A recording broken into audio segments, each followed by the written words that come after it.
पाहणारे तुम्हा सगळ्यांचं स्वागत करते। बातमीपत्राच्या सुरुवातीलाच महत्त्वाची बातमी 12वीच्या निकालासंदर्भातली। वैभवी देशमुखचा आज 12वीचा निकाल आहे आणि निकालाआधीच वैभवी देशमुख साम टीव्हीवर आहे। वडिलांच्या आठवणीने वैभवीला अश्रू अनावर झालेत। वडिलांचं स्वप्न पूर्ण करणार असल्याचं वैभवी देशमुख हिने मत व्यक्त केलंय।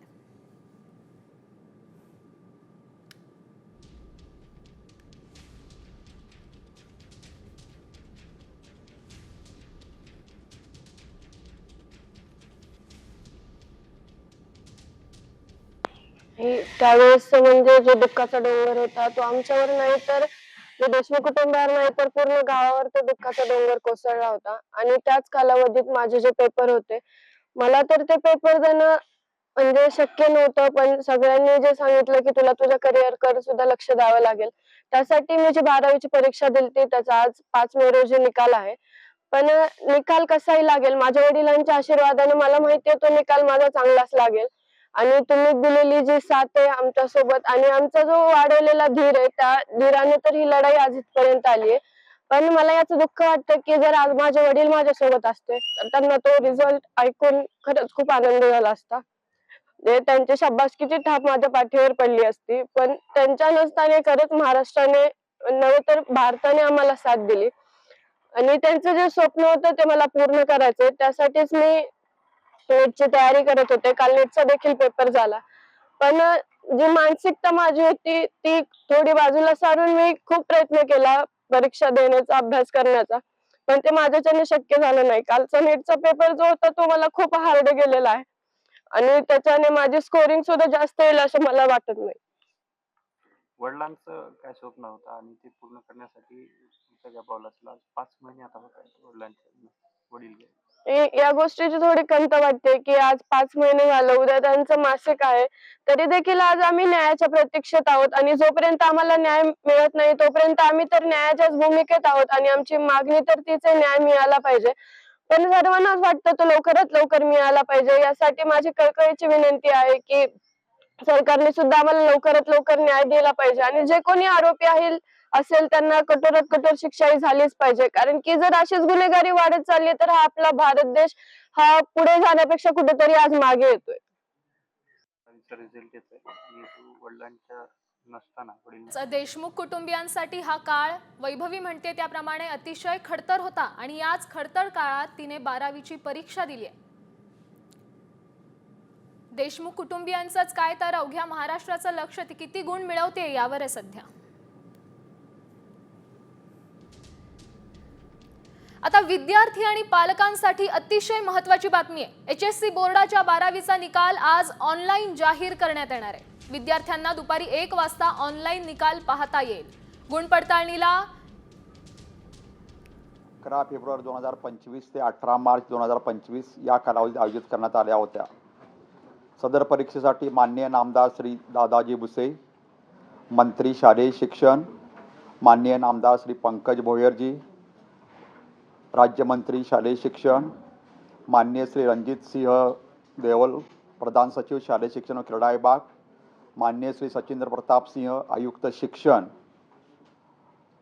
माझे सर्व सहकारी शिक्षण संचालक तसेच मुख्य नियामक, परीक्षक, सर्व संस्थाचालक, प्राचार्य, मुख्याध्यापक तसेच सर्व क्षेत्रीय अधिकारी, सर्व संघटना मंडळाच्या सर्व समित्याचे सन्माननीय सदस्य, मंडळातील सर्व अधिकारी व कर्मचारी या सर्वांच्या भोवभोव सहकार्यामुळेच आज दिनांक 5 मे 2025 रोजी उच्च माध्यमिक प्रमाणपत्र परीक्षेचा म्हणजे 12वीचा परीक्षेचा निकाल जाहीर करताना मला मनस्वी आनंद होत आहे। परीक्षेतील सर्व उत्तीर्ण विद्यार्थी, त्यांचे पालक, त्यांना मार्गदर्शन करणारे त्यांचे शिक्षक यांचे मनपूर्वक अभिनंदन।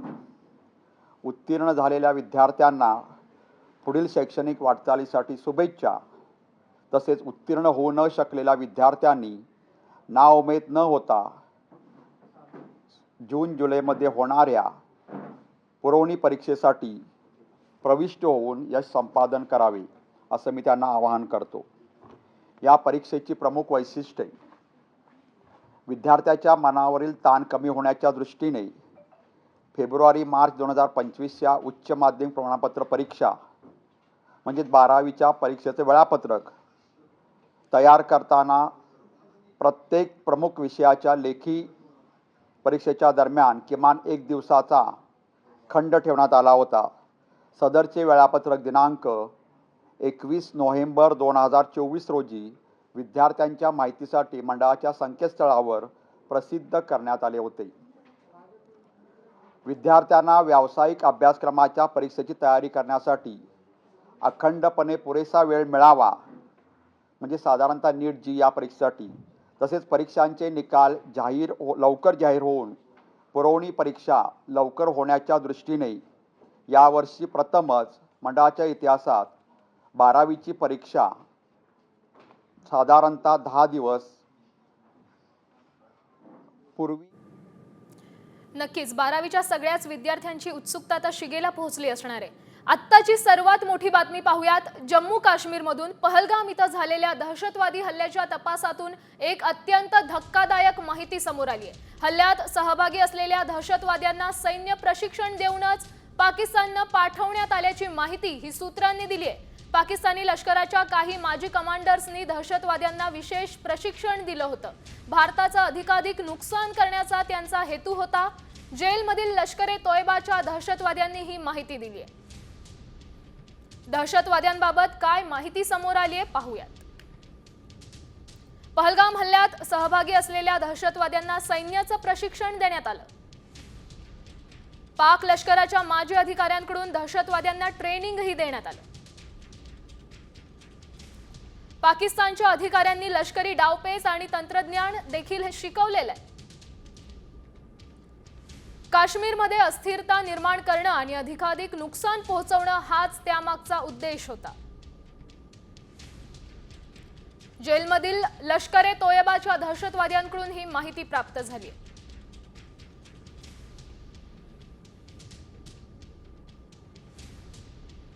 याच संदर्भातली पुढची महत्त्वाची बातमी आहे. जम्मू काश्मीरमधील पहलगाम इथं पर्यटकांवर झालेल्या भीषण हल्ल्याचं नवीन सीसीटीव्ही फुटेज समोर आलंय. साम टीव्हीवर आपण ही दृश्य पाहू शकताय. 22 एप्रिलला झालेल्या हल्ल्यानंतर दहशतवादी जवळच्या जंगलात पळून गेले होते. मात्र हल्ल्यातून बचावलेले पर्यटक आणि स्थानिक नागरिक हे सुरक्षेसाठी मार्केटच्या दिशेने धावले. हे या नवीन फुटेजवरून स्पष्ट झालंय. या फुटेजमुळे हल्ल्याच्या तपासाला आता नवीन दिशा मिळाली आहे. पहलगाम मधील 22 एप्रिलच्या दहशतवादी हल्ल्याचं हे सीसीटीव्ही फुटेज आपण साम टीव्हीच्या माध्यमातून पाहताय.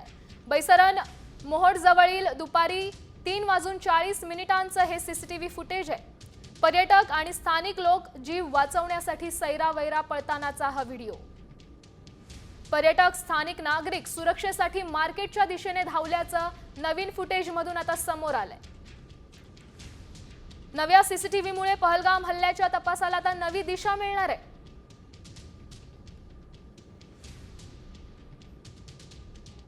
पुढची बातमी पाहूयात. सलग 11व्या दिवशी पाकिस्तानकडून शस्त्रसंधीचं उल्लंघन करण्यात आलंय. पाकिस्तानने जम्मू काश्मीरमधील सीमावर्ती भागात गोळीबार केलेला आहे. कुपवाडा, बारामुल्ला, पूंछ, राजौरी, मेंढर, नौशेरा, सुंदरबनी आणि अखनूरच्या समोरील भागात पाकिस्तानकडून गोळीबार करण्यात आला. नियंत्रण रेषेवरील पाकिस्तानी लष्कराच्या चौक्यांवरून हा गोळीबार झालाय. भारतीय लष्कराकडून गोळीबाराला जशास तसं प्रत्युत्तरही देण्यात आलंय.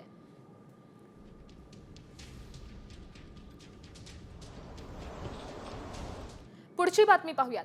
भारत कोणत्याही क्षणी हल्ला करेल या भीतीने पाकिस्तानची तंत्रली आहे. त्यामुळेच पाकिस्तानने तातडीने संसदेची बैठक बोलावली आहे. आज संध्याकाळी 5 वाजता इस्लामाबादमध्ये संसद भवनात ही बैठक पार पडेल. पाकिस्तानच्या राष्ट्रपतींनी ही बैठक बोलावली आहे. या बैठकीत सर्व पक्षांचे नेते हे उपस्थित राहणार आहेत. संसदेच्या या बैठकीत इम्रान खान यांच्या पक्षाची म्हणजेच पीटीआयची भूमिका काय असणार आहे हे पाहणं मनोरंजक ठरणार आहे. पाकिस्तानी संसदेची इस्लामाबादमध्ये आता आपत्कालीन बैठक पार पडणार आहे. राष्ट्रीय सुरक्षेला धोका असल्यास आपत्कालीन बैठक ही बोलावली जाते. सर्व पक्षांचे नेते, सुरक्षा तज्ञ आणि मंत्री उपस्थित राहतील. बैठकीत भारतासोबतच्या तणावावर चर्चा देखील होण्याची शक्यता आहे. त्यामुळे पाकिस्तान खऱ्या अर्थानं घाबरलाय असंच म्हणावं लागेल. पुढची बातमी पाहूयात. भारत पाकिस्तान तणावाच्या दरम्यान तुर्कीची युद्धनौका पाकिस्तानात पोहोचली. भारताच्या नौदलाच्या ताकद पाहून पाकिस्तानचे पंतप्रधान शहबाज शरीफ हे घाबरलेत. त्यांनी तुर्कीची मदत घेतली. त्यानुसार युद्धनौका TCG ब्युकाडा कराचीला पोहोचली. दोन्ही देशांमध्ये नियमित संयुक्त लष्करी अभ्यास देखील होत असतात. त्याउलटच भारत आणि तुर्कीचे संबंध अलीकडच्या काही काळात चढउतारांचे राहिले. तर पाकिस्ताननं कशा प्रकारे तुर्कीची मदत घेतली आहे पाहूया. भारताच्या कारवाईला पाकिस्तान घाबरलाय म्हणून तुर्कीची मदत घेतली. तुर्कीची युद्धनौका TCG ब्युकाडा ही पाकिस्तानच्या कराचीत आता दाखल झाली आहे. तुर्की दीर्घकाळापासून पाकिस्तानचा सामरिक भागीदार होती. पाकिस्तानच्या पाणबुड्यांच्या आधुनिकीकरणात तुर्कीची मदत होती. काश्मीरवरील तुर्कीच्या भूमिकेवर भारताचा अनेकदा आक्षेप होता.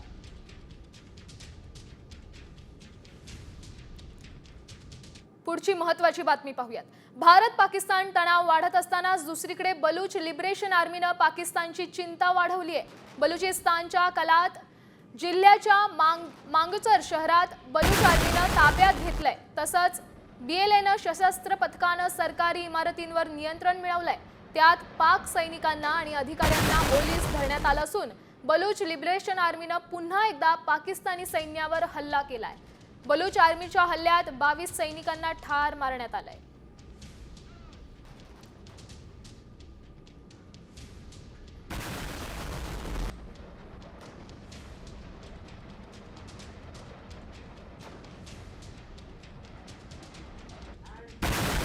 तर इकडे पाकिस्तानला आता भारताच्या लष्करी कारवाईची भीती वाटतेय. भारताकडून संभाव्य कारवाईच्या भीतीनं पाकिस्तान संयुक्त राष्ट्रांकडून संरक्षण मागवणार आहे. पाकिस्तानने सुरक्षा परिषदेचे आपत्कालीन अधिवेशन बोलावण्याची मागणी केली आहे.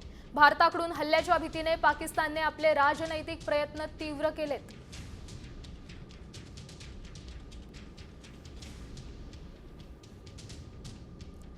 पाकिस्तानला भारताकडून संभाव्य प्रत्युत्तर कारवाईची भीती वाटतेय. पाकिस्तानची संयुक्त राष्ट्रांकडून संरक्षणाची मागणी देखील आहे. UNSCची आपत्कालीन अधिवेशन बोलावण्याची त्यांची मागणी आहे. सिंधू पाणी करार रद्द केल्याचा मुद्दा पाकिस्तानने युनियन नेशन्समध्ये मांडलाय. भारताच्या आक्रमक वर्तनाबद्दल UN मध्ये माहिती देणार असल्याची देखील माहिती आहे. पाकिस्तानला भारताकडून पाकिस्तान घाबरलाय की काय हेच आता स्पष्ट होतंय या सगळ्यामधून.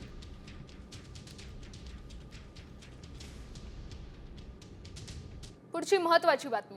पंतप्रधान नरेंद्र मोदी पहलगाम दहशतवादी हल्ला करणाऱ्यांवर कारवाई करतील असं MIM खासदार असदुद्दीन ओवैसी यांनी म्हटलंय.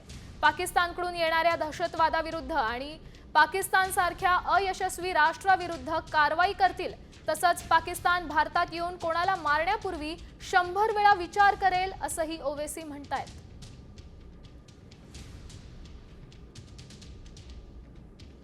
हम उम्मीद करते हैं कि देश के प्रधानमंत्री पाकिस्तान से आए हुए आतंकवादी और पाकिस्तान जैसे एक फेल्ड स्टेट के खिलाफ वो एक मौसर कार्रवाई करेंगे, ऐसा इकदाम करेंगे कि दोबारा पाकिस्तान 100 मरतबा सोचेगा कि भारत की सरजमीन में आकर किसी को मारने के बारे में.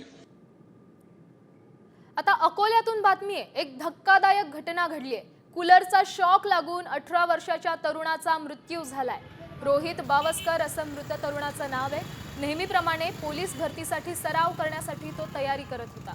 त्याच वेळी कूलरचा जोरदार शॉक लागला आणि त्याचा जागीच मृत्यू झालाय. कूलर वापरताना काय काळजी घ्याल पाहूया. विद्युत सुरक्षेची खबरदारी घ्या. नेहमी 3 पिन प्लगचाच वापर करा. पाणी भरण्यापूर्वी कूलरचा वीज पुरवठा बंद आहे की नाही ते तपासा. केलेल्या विद्यार्थ्यांची एकूण संख्या 36,133 एवढी होती. त्यापैकी 35,697 विद्यार्थी प्रविष्ट झाले आणि त्यापैकी 29,892 विद्यार्थी उत्तीर्ण झाले. या खाजगी विद्यार्थ्यांची म्हणजे 17 नंबरला आपण एक्सटर्नल विद्यार्थी म्हणतो, त्यांच्या उत्तीर्ण टक्केवारी 73.73% इतकी आहे. या परीक्षेत राज्यातील 9 विभागीय मंडळामधून सर्व शाखांमधून एकूण 42,388 रिपीटर म्हणजे पुनर्परीक्षार्थी विद्यार्थ्यांनी नोंदणी केली होती. त्यापैकी 42,024 विद्यार्थी प्रत्यक्ष परीक्षेत प्रविष्ट झाले आणि त्यापैकी 15,823 पुनर्परीक्षार्थी विद्यार्थी उत्तीर्ण झाले व त्यांची एकूण उत्तीर्ण टक्केवारी 37.65% इतकी आहे. या परीक्षेत राज्यातील 9 विभागीय मंडळामधून 7,310 दिव्यांग विद्यार्थ्यांनी नोंदणी केली होती. त्यापैकी 7,258 विद्यार्थी म्हणजे दिव्यांग विद्यार्थी प्रत्यक्ष परीक्षेस प्रविष्ट झाले आणि त्यापैकी 6,705 दिव्यांग विद्यार्थी उत्तीर्ण झाले व दिव्यांग विद्यार्थ्यांची उत्तीर्णतेची एकूण टक्केवारी 92.38% इतकी आहे. 12वी परीक्षेस नोंदणी केलेल्या सर्व पात्र दिव्यांग विद्यार्थ्यांना प्रचलित नियमाप्रमाणे सवलतीचे गुण देण्यात आलेले आहेत. सर्व या 9 विभागीय मंडळामधून नियमित विद्यार्थ्यांचा नेहमीप्रमाणे कोकण विभागाचा निकाल 96.74% इतका सर्वाधिक असून सर्वात कमी निकाल लातूर विभागाचा 89.46% इतका आहे. सर्व विभागीय मंडळातून नियमित मुलींची उत्तीर्णतेची टक्केवारी 94.58% इतकी असून मुलांची उत्तीर्णतेची टक्केवारी 89.51% इतकी आहे. म्हणजेच नेहमीप्रमाणे मुलींनी निकालात बाजी मारली असून मुलींची उत्तीर्णतेची टक्केवारी मुलांपेक्षा 5.07% अधिकची आहे. 12वी परीक्षेसाठी एकूण 154 विषयांची परीक्षा घेण्यात आली होती. त्यापैकी 37 विषयांचा निकाल 100% लागलेला आहे. उच्च माध्यमिक प्रमाणपत्र परीक्षा मार्च-एप्रिल 2022 ते मार्च-एप्रिल फेब्रुवारी-मार्च 2025 ह्याचं जर सरास बघितलं तर 22चा निकाल होता 94.22%. 23ची उत्तीर्णतेची टक्केवारी होती 91.25%. 24ची उत्तीर्णतेची टक्केवारी होती 93.67% आणि 25ची उत्तीर्णतेची टक्केवारी आहे 91.88%. म्हणजे मागील वर्षीपेक्षा फेब्रुवारी-मार्च 2024चा निकाल 93.37% होता आणि या वर्षीचा निकाल म्हणजे फेब्रुवारी-मार्च 25चा निकाल हा 91.88% इतका आहे. म्हणजे मागील परीक्षेपेक्षा या परीक्षेचा निकाल 1.49% कमी आहे. खेळाडू, NCC, स्काउट गाईडच्या विद्यार्थ्यांना शासन निर्णयानुसार सवलतीचे वाढीव गुण देण्यात आलेले आहेत. त्यानुसार 20,943 विद्यार्थ्यांना क्रीडा सवलत किंवा स्काउट व गाईडचे जादा सहभागाचे किंवा प्रावीण्याचे गुण देण्यात आलेले आहेत. आता श्रेणी सुधार किंवा गुण सुधार योजना जुलै 2024च्या परीक्षेपासून आपण श्रेणी सुधार किंवा गुण सुधार योजनेसाठी बदल केला असून आपण आता जो विद्यार्थी सर्व विषयात एखाद्या परीक्षेला पास झाला तर त्याच्या सलग 3 परीक्षा आपण त्या विद्यार्थ्यांना श्रेणी सुधार किंवा गुण सुधार योजनेसाठी आपण परीक्षेला बसण्यासाठी पात्र ठरवतो. म्हणजे आता फेब्रुवारी-मार्च 25चा आता निकाल लागतो. हे विद्यार्थी जर सर्व विषयात पास झाले असतील एकाच वेळी सर्व विषय घेऊन आणि या विद्यार्थ्यांना येणारी जून-जुलै 25ची परीक्षा, पुढच्या वर्षीची येणारी फेब्रुवारी-मार्च 26ची परीक्षा आणि त्याच्यानंतर येणारी जून-जुलै 26ची परीक्षा, या 3 सलग परीक्षेपैकी तिन्ही संधीला किंवा तिनापैकी एका संधीमध्ये त्या विद्यार्थ्यांना श्रेणी सुधार किंवा गुण सुधार योजनेसाठी निश्चितपणे प्रविष्ट होण्याची संधी देण्यात येत आहे.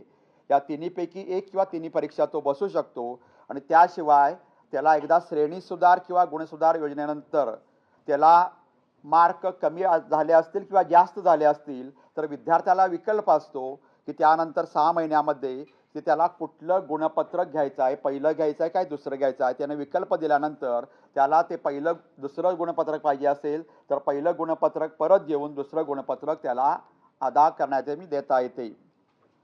ऑनलाईन निकालानंतर गुणपडताळणी, उत्तरपत्रिकांच्या छायांकित प्रती, पुनर्मूल्यांकन यासाठी अर्ज स्वीकारण्यात येणार असून यासाठी आम्ही दिलेल्या संकेतस्थळावर सर्व माहिती, अटी व शर्ती व सूचना देण्यात आलेल्या आहेत. या प्रक्रियेसाठी विहित शुल्क debit card, credit card, UPI